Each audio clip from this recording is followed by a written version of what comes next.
apa kabar kalian semua? Semoga semuanya baik-baik saja. Bagaimana puasanya hingga sampai hari ini? Semoga tetap semangat. Semoga tetap berjalan dengan baik puasanya dan ibadah-ibadah yang lainnya. Semoga kita semua dalam keadaan sehat semuanya, dan insya Allah amal-amal kita diterima oleh Allah SWT. Oke. Ini gue lagi jalan pulang, baru balik dari kantor. Rumah gue nih ya, gue cerita nih, rumah gue tuh terletak 70, kurang lebih 70 km dari kantor. Jadi dengan adanya mobil, gue jadi lebih mudah, lebih cepat untuk sampai ke rumah. Ya, untuk waktu normalnya kurang lebih 50 menit sampai ya 1 jam lah kira-kira, tapi paling cepatnya 50 menit. Dan kalau gue dulu naik bus itu bisa nyampe 1 jam 15 menit, 1,5 jam dengan macet. Jadi sangat sangat membantulah dengan adanya mobil bekerja di negara luar. Oke, kali ini gue mau coba cerita tentang pengalaman gue selama berjalan 2 tahun ya, bekerja di KJRI Dubai. Awalnya sebenarnya gue dulu nggak kerja di sini awalnya. Gue dulu kerja di perusahaan swasta yang bergerak di bidang digital marketing. Gue dulu di situ posisinya sebagai senior UI UX dan graphic designer. Cuman sayangnya tidak sesuai dengan apa yang gue harapkan. Lebih tepatnya sih pimpinannya di kantor tersebut dulu itu kurang baik lah kalau kata gue. Jadi hak-hak yang harusnya gue bisa dapetin tuh tidak sesuai dengan kenyataannya gitu. Jadi kadang sesuka hatinya dia potong gaji gitu. Terus gue pernah bayar denda karena visa gue habis dan belum diproses sama dia gitu. Jadi ya mau gak mau gue gitulah bayar denda, dan dendanya gak main-main gitu, gak sedikit pak. Nah, akhirnya kurang lebih gue 3 bulan di sana, dan akhirnya KJRI membuka lowongan, gue ngelamar di situ. Alhamdulillah gue diterima, salah satu yang diterima dari 7 orang kalau nggak salah yang waktu itu di interview bareng gue. Iya, ada 5 ding, ada 5 apa ya? Iya, ada 5 apa 6 orang itu. Yang diterima cuma gue dan satu lagi katanya mengundurkan diri, cewek. Nah, singkat cerita, gue masuk dah tuh di KJRI, dan gue bekerja di fungsi sosial budaya. Nah, ini kerjaannya macam-macam nih, unik-unik. Jadi gue kadang ngedesain buat buat konten di sosial medianya KJRI, terus ngurusin website buat taruh informasi terbaru di website KJRI Dubai.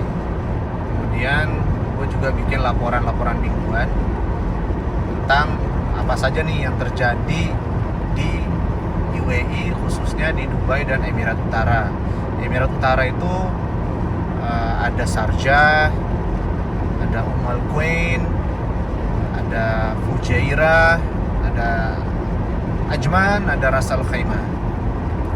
Kemudian ya laporan mingguan itu khususnya sih terkait tentang sosial budaya ya, tentang kegiatan-kegiatan masyarakat, apa yang terjadi, apa yang dilakukan di Dubai dan Emirat Utara di sini, dan lain-lain sebagainya. Kemudian juga kadang bertemu dengan tokoh-tokoh masyarakat di luar kantor baik itu orang Indonesia ataupun orang asing. Kadang kita meliput tentang restoran-restoran Indonesia, orang-orang yang punya bisnis restoran itu di sini di Dubai ataupun di Emirat Utara. Kita promosikan juga sekalian bahwa kita punya restoran Indonesia gitu loh di Dubai atau di mana gitu. Supaya meningkatkan juga supaya mereka banyak juga peminatnya, pembelinya, customernya. Dan tidak sedikit orang-orang yang punya restoran Indonesia di sini, di Dubai khususnya. Banyak banget. Kemudian kita juga kadang bertemu dengan pekerja-pekerja profesional yang ada di Dubai, seperti chef, ataupun perawat, ataupun dokter hewan juga ada. Kemudian ada barista juga. Banyaklah pokoknya, macam-macam. Jadi kita bertemu dengan mereka, kita gali profil mereka dari mana, terus perjalanan mereka bisa sampai ke Dubai itu bagaimana, dan kira-kira pengalamannya mereka seperti apa selama bekerja di Dubai itu seperti apa gitu loh. Kemudian di sosial budaya juga kadang ada acara-acara resmi seperti misalnya diplomatic lunch pernah gua ikutin, yang dimana atasan gua Bu Onel itu waktu itu nggak sempat hadir ya, nggak bisa hadir, makanya gue yang disuruh pergi bersama dengan partner gue Mbak Monica. Terus di situ ketemu dengan berbagai macam orang-orang penting seperti konsul jenderal dari negara Amerika, dari negara Saudi, dan segala macam.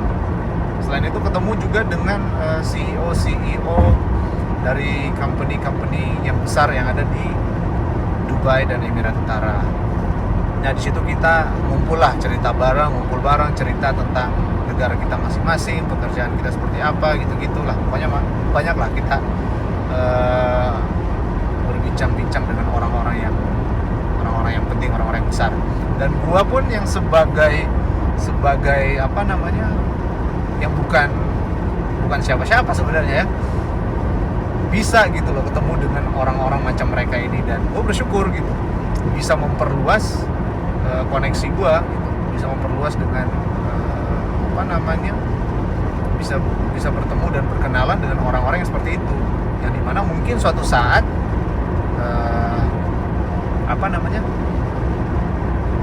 gue bisa kontakkan lagi sama mereka ya, kalau ini sih, kalau memang ada hal sangkut pautnya gitu. Kemudian apalagi ya, kurang lebih di bidang sosial budaya seperti itu sih. Kadang ada liputan kalau ada anak-anak dari Indonesia yang tampil gitu di acara-acara di sini, kita liput gitu, kita nyaksikan bahwa ini adalah anak-anak dari Indonesia tampil untuk membawa nama Indonesia di luar negeri. Jadi kita juga bangga. Jadi seperti memperkenalkan silat, kemudian tari, angklung, dan segala macam ke dunia luar gitu loh, bahwa ini Indonesia gitu. Kalau kita tuh Indonesia punya seperti ini. Kurang lebih seperti itu sih untuk sosial budaya. Nah, selain itu, gue juga ditugaskan untuk kadang membantu teman-teman di pelayanan di loket untuk pelayanan paspor, visa, dan segala macam. Nah, kalau teman-teman pada lagi keluar atau lagi pada cuti, kita kan kekurangan orang, akhirnya ya salah satunya gue lah yang ditugaskan untuk membantu di loket, di counter. Nah, di situ gue sambil belajar juga, pelajari tentang sistem paspor seperti apa, sistem keimigrasian seperti apa. Kemudian bertemu dengan orang-orang yang lucu-lucu, unik-unik, dengan berbagai macam karakter, berbagai macam daerah, dari daerah yang bermacam-macam gitu. Dan kadang kalau lagi lagi asik ketemu dengan orang yang asik tuh, gue pernah di bagian di bagian pengambilan foto biometrik, ya. Jadi di bagian sidik jari dan ngambil foto untuk paspor yang baru. Nah, itu kadang gue suka bercanda tuh sama mbak-mbak ataupun mas-mas atau ibu-ibu gitu kan, kalau lagi suasananya lagi enak gitu, kalau lagi ketemu dengan orang yang receh juga, kadang gue bikin jokes, bercanda bareng mereka supaya nggak suntuk amat, nggak ini banget, serius banget kalau kerja gitu. Jadi buat mereka juga terhibur kalau mbak-mbak, khususnya sih mbak-mbak yang bekerja di ini ya, di membantu rumah tangga gitu. Jadi mereka juga merasa terhibur, punya teman juga gitu. Dan kadang gue di counter menghadapi orang luar yang ngotot tuh pengen visa gitu, pengen visa ke Indonesia, turis visa, dan dia keadaannya udah beli tiket, udah bayar hotel segala macam, dan visanya belum ngurus mereka tuh. Dan salahnya seperti itu, kenapa ngurus tiketnya duluan daripada visanya? Nah, kan sangat beresiko ya gitu, apalagi waktu itu keadaannya masih COVID gitu. Jadi ada perubahan juga dari pusat, dan kita nggak bisa mengeluarkan visa pada saat itu dari konsulat. Jadi harus melalui travel agent, hotel agent, visa agent yang ada di Indonesia. Nah itu waktu itu gue hadapin sendirian. Waktu itu pada kemana? Pada ke bandara waktu itu, teman-teman kalau nggak salah nganterin Pak Budi. Waktu itu Pak Budi adalah kepala kanselerai di KJRI Dubai. Waktu itu masa tugasnya sudah selesai pada saat itu, dan gue nggak sempat nganter. Jadi teman-teman yang lain lah yang mengantar, makanya gue di counter, di loket tuh ngurusin foreigner ini nih yang minta visa ngotot gitu. Kita udah kita jelasin prosedurnya seperti apa, dari pusat seperti apa. Kita juga udah mohon maaf bahwa prosedur sekarang tuh tidak bisa mengeluarkan visa dari konsulat pada saat tahun itu di 2022 apa ya kalau nggak salah. Itu kan masih ininya COVID pada saat itu tuh di Indonesia, jadi kita juga nggak bisa. Nah kalau sekarang udah bisa lagi apply visa dari konsulat langsung, jadi nggak perlu dari Indonesia, nggak perlu melalui travel agent gitu. Sekarang udah bisa balik lagi seperti dulu. Itu pada saat COVID aja, makanya nggak bisa apply visa dari KJRI. Oke. Dan akhirnya dia ngerti itu, tapi mukanya ketus juga sih. Walaupun nggak dapat visa, nggak bisa apply visa dari kita, dia akhirnya marah tuh pulang. Terus jelasin ke teman-teman, ada tadi orang dari mana gitu, negara apa, mau apply visa, udah bayar tiket, udah bayar hotel, tapi visanya belum ada, dan dia mau apply visa tapi kita nggak bisa dari sini. Kita udah jelasin prosedur seperti apa, dia marah gitu. Ya udah banyak katanya yang seperti itu, belum paham, belum ngerti. Akhirnya ya itulah salah satu rintangan yang ada di KJRI Dubai, bahwa kadang ada orang yang semena-mena bahwa dia kayak tahu segalanya, tapi ya itu kita nggak bisa seperti apa yang dia minta, karena kita juga punya aturan dari pusat, kita juga punya kita juga punya undang-undang, punya hukum lah, punya aturan yang tertulis jelas di website kita. Jadi ya, mereka juga harusnya bisa baca di websitenya KJRI Dubai. Dan selain itu, selain di konsular, selain di loket itu, kadang gue juga bantuin di pelindungan warga negara Indonesia. Nah pelindungan inilah yang sangat berat tugasnya, karena berhubungan langsung dengan masyarakat Indonesia, masyarakat luar. Jadi nggak cuma masyarakat Indonesia, kadang berhubungan dengan polisi, berhubungan dengan hukum, sidang, perkara segala macam gitu-gitulah. Nah, ada pernah satu pengalaman yang gua mau share nih. Ini menurut gua baru gua dapatin di sini, di Dubai, di Kajari Dubai. Nah, yang dimana ada satu warga negara kita, so gue nggak perlu sebutin namanya, dia dari mana. Intinya dia meninggal dan itu kejadiannya udah setahun lebih, ya setahun lebih. Jadi selama setahun itu kita mencari informasi keluarganya di Indonesia dan kita nggak ketemu gitu loh. Jadi dalam setahun itu kita mencari-cari informasi tentang keluarganya di Indonesia. Kita cari nomor teleponnya, kita cari nomor ibu dan ayahnya, pokoknya kita carilah tentang informasi dia, keluarganya di Indonesia itu, biar kita bisa ngambil keputusan apa yang harus kita lakukan dengan mayatnya ini gitu loh. Kita kan nggak bisa langsung kita ada meninggal kita kuburin di sini, enggak. Kita juga punya aturan dan Dubai pun juga punya aturan gitu loh. Di sini pun juga punya aturan. Kita juga harus sangkut pautkan, libatkan keluarganya, karena ya keluarganya lah yang punya hak. Kalau bagaimana kelanjutannya, apakah keluarganya minta dikuburkan di sini ataupun keluarganya minta dibawa pulang mayatnya ke Indonesia gitu, dikuburkannya di Indonesia. Nah, jadi setahun itu mayatnya itu ditinggal di lemari, bilangnya di lemari es ya kali ya, di lemari es di rumah sakit gitu, di rumah sakit. Bayangin setahun di lemari es dalam tanda kutip ya, di rumah sakit.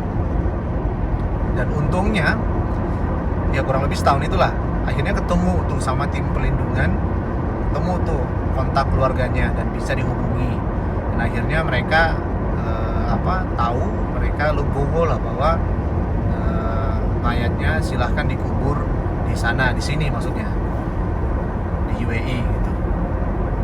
Nah, pada saat itu gue ikut tuh sama tim pelindungan untuk ke rumah sakit melihat mayat, nggak melihat sih, karena kebetulan mayatnya perempuan, jadi gue nggak bisa ngecek kan kalau kayak gitu tuh. Nah, kebetulan waktu itu ada teman perempuan juga dari kantor yang ikut barengan sama kita. Tibalah di rumah sakit, kita ambil tuh mayatnya, kita angkat pakai mobil ambulans. Untungnya dari pihak rumah sakit itu tidak memaksa untuk memperlihatkan wajah mayatnya, karena ada rumah sakit khususnya Dubai itu mayatnya itu harus dilihat, memastikan bahwa orangnya tuh ini gitu. Jadi mau nggak mau kita harus lihat mukanya. Nah, untungnya pada saat itu pihak rumah sakitnya menanyakan, mau dilihat nggak mayatnya gitu. Oh nggak usah gitu.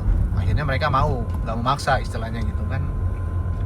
Dan akhirnya kita bawa lah tuh mayatnya dia.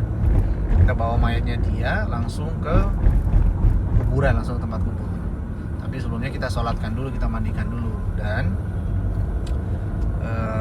kata teman gue yang perempuan ini, sayangnya mayatnya dia nggak bisa dimandiin. Karena apa? Ya itulah, kondisinya udah setahun, udah jadi apa, udah seperti apa bentuknya, kita kan nggak tahu. Udah nggak bisa dimandiin, intinya seperti itu, karena kondisinya udah setahun lebih kan kira-kira, dan paling cuma bisa ditayamumin. Nah, setelah ditayamumin udah bersih, udah selesai, disolatkanlah dia. Setelah disolati, berangkatlah kita ke kuburan. Nah, di sini gue agak takut sih sebenarnya, cuman baru pertama kali ngangkat keranda gitu, terus angkat mayatnya juga. Dan gue pertama kalinya nih begitu sampai di kuburan,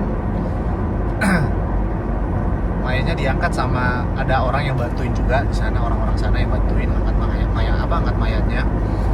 Terus tiba-tiba begitu mayatnya mau dimasukin ke dalam kubur, orang-orang tuh pada ngeliatin ke gua gitu. karena waktu itu gue memang bantu angkat sih dari ambulans tuh ke kuburnya dia, bantu ngangkatin ininya, kerandanya gitu kan sama mereka. Nah begitu mau diturunin tuh mayat, orang-orang kok pada ngeliat ke saya gitu, ke gua ngeliatinnya, dan teman-teman dari KJRI pun juga sama ngeliatnya ke gua juga gitu. Kok pada kenapa ngeliatin ke gua nih gitu kan. Akhirnya adalah Pak Ustadz nih ngomong dari KJRI, teman kita gitu kan, rekan kita dari KJRI gitu, bantuin masukin ke kubur gitu. Mikir dong, lah kok gua gitu kan. Jadi gue dalam hati mikir nih, wah ini seriusan nih, masuk ke kubur belum waktunya gitu kan.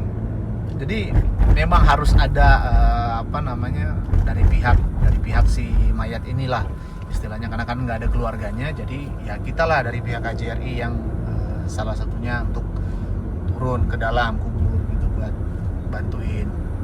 Akhirnya turunlah gue tuh, ya gimana ya, nolak juga nggak enak, cuman ya akhirnya gue beraniin diri aja turun gitu kan. Sempat gemetar juga karena yang gue pegang adalah kepalanya dia waktu itu, nurunin ke kuburnya dari keranda, gue turunin ke ini, gue pegang bagian kepalanya gitu. Gue ini jangan sampai dia bangun nih gitu kan, ya Allah. Tapi setelah itu setelah dia turun, setelah diturunin ke kuburnya, gue naik kembali ke atas kubur dan ya tenang lah gitu. Tapi sisi baiknya gue jadi belajar gitu, gue jadi jadi tahu gitu, oh ternyata seperti ini kalau ada yang meninggal, terus proses kuburnya seperti ini gitu. Nah itu belajar dan cari amal istilahnya gitu lah. Dan setelah itu ya alhamdulillah selesai juga, lancar lah pemakamannya dia, selesai, dibantu dengan orang-orang yang ada di sana, dibantu juga dengan beberapa tim dari KJRI Dubai. Banyak waktu itu kita ada, nggak cuma tim dari tim pelindungan yang ikut, ada juga dari teman-teman dari fungsi-fungsi yang lain buat bantuin gitu. Seru juga sih, sekalian jalan-jalan gitu buat ya refreshing lah gitu kan. Dan tim pelindungan inilah yang sangat-sangat bekerja keras bagi masyarakat kita yang ada bekerja di Dubai dan di Emirat Utara ini, membantu mereka nih sangat bekerja keras membantu untuk menyelesaikan keluhan, masalah yang dihadapi oleh teman-teman kita yang bekerja di Dubai dan di Emirat Utara ini, khususnya ya bagi orang ini bekerja yang di bidang rumah tangga, pembantu rumah tangga ini. Kadang kan ada kasus-kasus ya berbagai macam lah, banyak lah kasus-kasus yang sangat disayangkan, sangat sangat diprihatinkan gitu loh. Kalau kita juga nggak percaya, gue juga nggak percaya sebenarnya bahwa ini tuh beneran terjadi kepada orang-orang kita, warga negara kita di sini gitu. Dan kasihan mereka ini.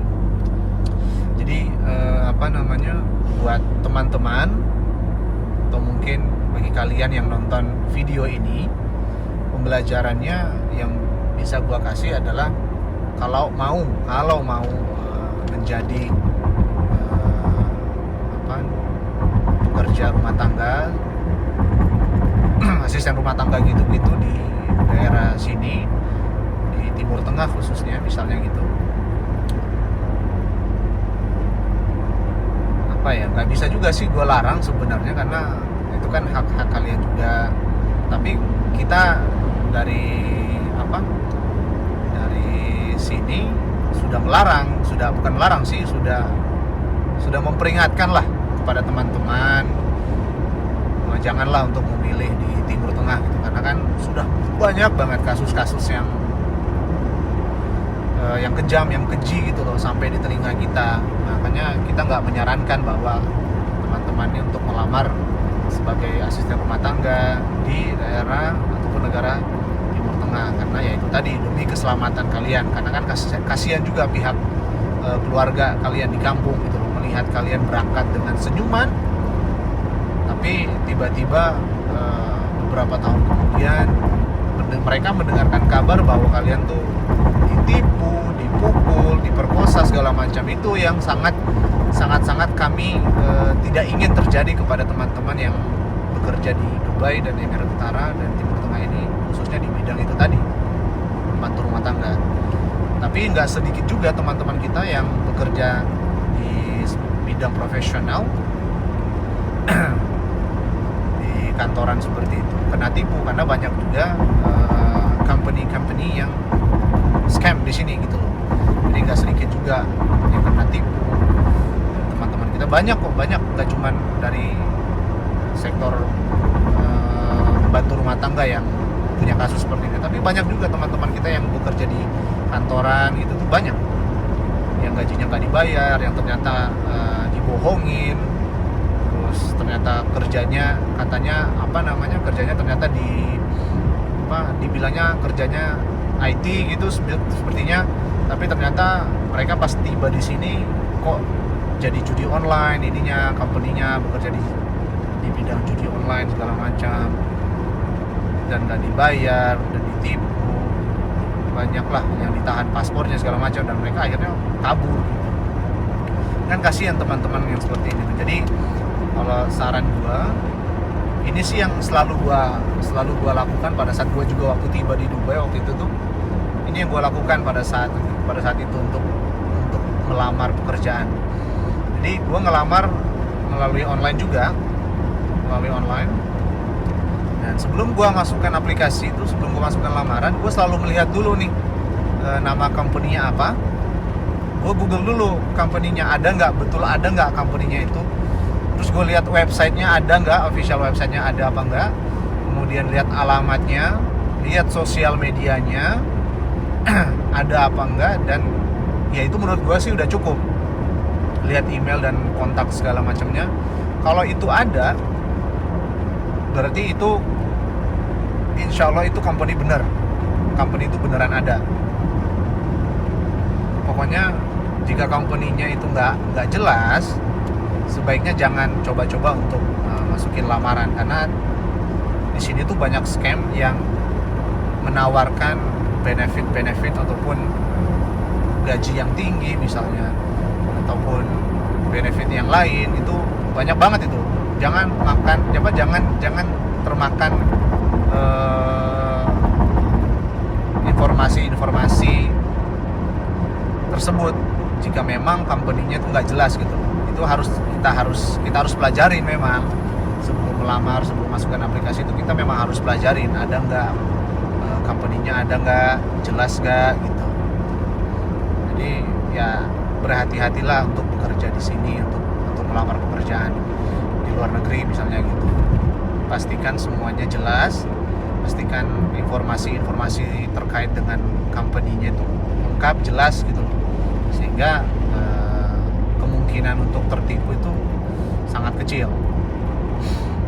Kemudian apalagi ya yang pengen gue sharing, banyak banget sih sebenarnya hal-hal menarik selama gue kerja di KJRI Dubai. Kadang bisa bertemu dengan menteri, baru-baru kemarin gue tuh ketemu dengan Pak Sekjen Kemlu, Pak Cecak Herawan. Itu kebanggaan tersendiri buat gue bisa bertemu dan berjabat tangan dengan pejabat negara seperti itu. Kemudian bertemu juga dengan Pak Ferry Arjio, Gubernur Bank Indonesia, kemarin sempat bikin event di sini ya, Indonesia Investment Forum in Dubai. Ya banyaklah pokoknya, bisa bertemu dengan berbagai macam orang di sini selama gue kerja di KJRI Dubai. Oke, paling itu aja sih yang gue mau share tuh. Pesannya ya itu aja sih. Kalau memang mau kerja di sini, hati-hati dengan scam, banyak banget. Kemudian bagi teman-teman yang misalnya punya keluarga atau punya teman, punya kenalan yang mau bekerja di sini ataupun sudah bekerja di sini, ya kasih tahulah kepada mereka bahwa hati-hati gitu, karena banyak juga orang-orang yang menusuk dari belakang, banyak juga orang-orang yang tadinya niatnya omongannya di depan tuh mau nolongin, mau bantu, tapi ternyata mereka malah menjerumuskan kita ke tempat yang salah gitu. Banyak lah kasus-kasus seperti itu. Jadi mohon hati-hati, mohon diperhatikan juga gitu. Kalau ada yang menawarkan bantuan dengan iming-iming segala macam gitu, hati-hati, jangan mudah percaya orang. Apalagi ya, untuk untuk sisi kehidupan kali ya, sisi hidup, biaya hidup di sini tuh karena gua tinggalnya lumayan jauh dari kota ya, gua dapat satu unit apartemen dengan di dalamnya tuh ada satu kamar, satu hall, satu kitchen, kamar mandi ya, itu dengan harga sekitar 3.500 dirham per 3 bulan. Jadi kalau setahun itu bisa 14.000 dirham, 14.000 dirham per 1 tahun. Nah, berarti kalau 1 dirhamnya sekarang berapa tuh sekarang ya? Sekarang kan lagi naik dirham, bisa 4.100 sekian lah. Berarti sekitar ya berarti 1.000 dirham itu berarti sekitar 4 jutaan something. Nah, untuk kalau makan sih murah. Makan minum tuh murah di sini. 5 dirham tuh bisa kenyang lo di sini tuh. 5 dirham aja bisa kenyang di sini tuh. Yang paling mahal sih paling ini ya. Paling mahal tuh dari sisi kesehatan dan pendidikan. Di situ paling mahal di sini.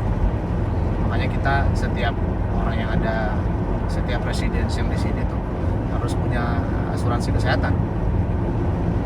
Dan kalau punya mobil pun juga harus punya asuransi, karena kita nggak bisa register, nggak bisa istilahnya kalau kita tuh bayar pajaknya lah di Indonesia tuh tiap tahunnya gitu, kalau nggak punya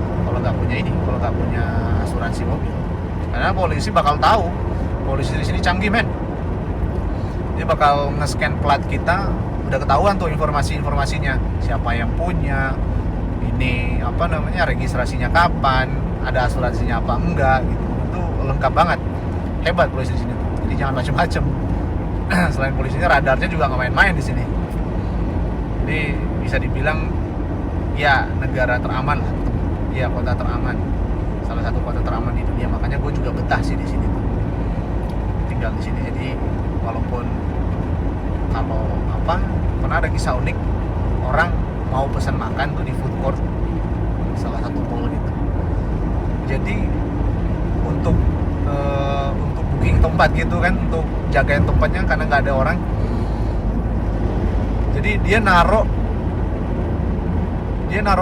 HP di atas meja itu, di atas meja makan itu, dan ditinggalin sama dia untuk pesan makan. Saking amannya, dia balik masih ada tuh handphone. Pernah juga ada kejadian stroller bayi gitu ketinggalan, entah dia lupa atau apa, di pinggir jalan gitu, di trotoar sih sebenarnya, trotoar pinggir jalan gitu. Besoknya ketemu sama yang punya dan masih dengan posisi yang sama, nggak ada yang hilang, nggak ada yang berubah gitu. Saking amannya ya. Tapi walaupun aman, kita masih tetap hati-hati gitu, karena kan kejahatan juga tetap ada gitu.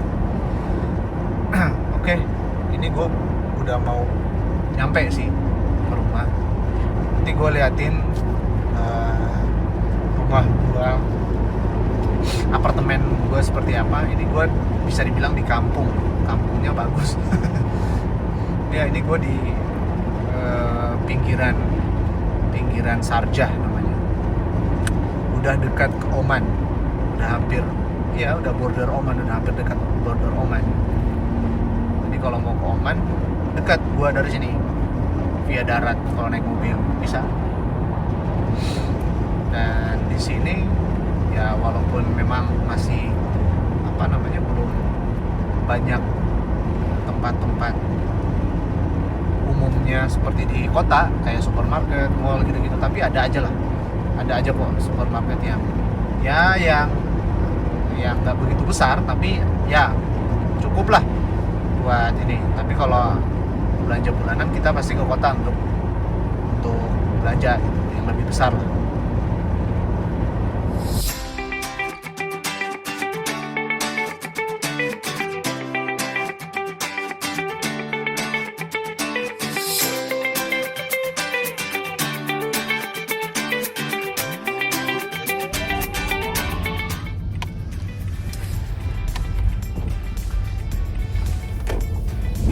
Gue lewat belakang karena di depan apartemen lagi ada perbaikan jalan dan kadang parkirannya udah penuh karena adanya perbaikan jalan itu, jadi memakan space sebagian lah parkiran. Jadi gue memilih untuk lewat belakang karena lebih banyak parkiran di belakang sana.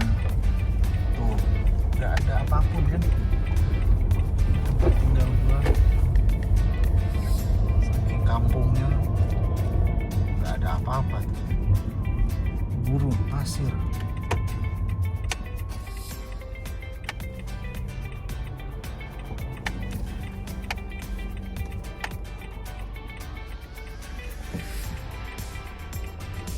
Nah itu dia apartemen gue.